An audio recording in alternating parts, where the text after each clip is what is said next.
Isang simpleng negosyante na ang gusto lang daw ay kumita para sa kanyang pamilya. Ganyan, inilarawan ni Janet Napoles ang kanyang sarili sa tinatawag na draft affidavit na hawak ngayon ng Senado.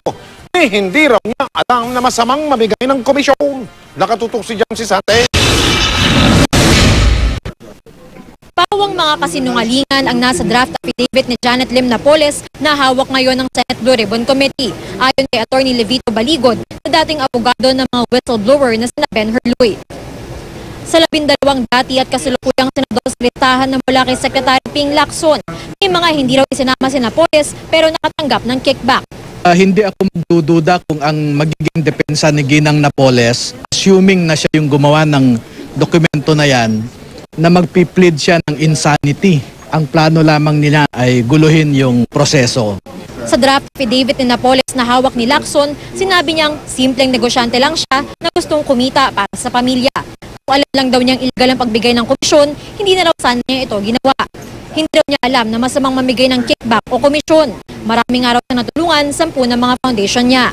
Siya rin daw ang nilalapitan ng mga mababatas at mga staff para makipag-usap kung magkano ang komisyon. At sumusunod lang daw siya sa kung ano ang gusto ng mga mababatas at staff nila. Mula kung kailan dapat ilabas ang komisyon, kung saan ipapadala at kung paano ito ibabalot o ikakahon. Sa tingin daw ni Napoles, paborito ang mga NGO niya dahil mataas ang komisyong kaya niyang ibigay. Hanggang 50% ng isang buong transaksyon ang kaya raw ibigay sa mambabatas.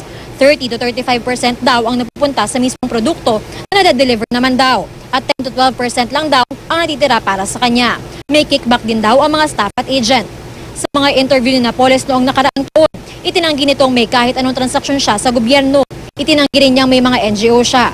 Kaya ang mga senador, duda sa draft affidavit ni Napoles, maging sa listahang pinaabot nito kay Lacson. There are certain criminal acts that you ought to know na mali, whether educated ka o hindi. It's just a list. Let us be more concerned with evidence.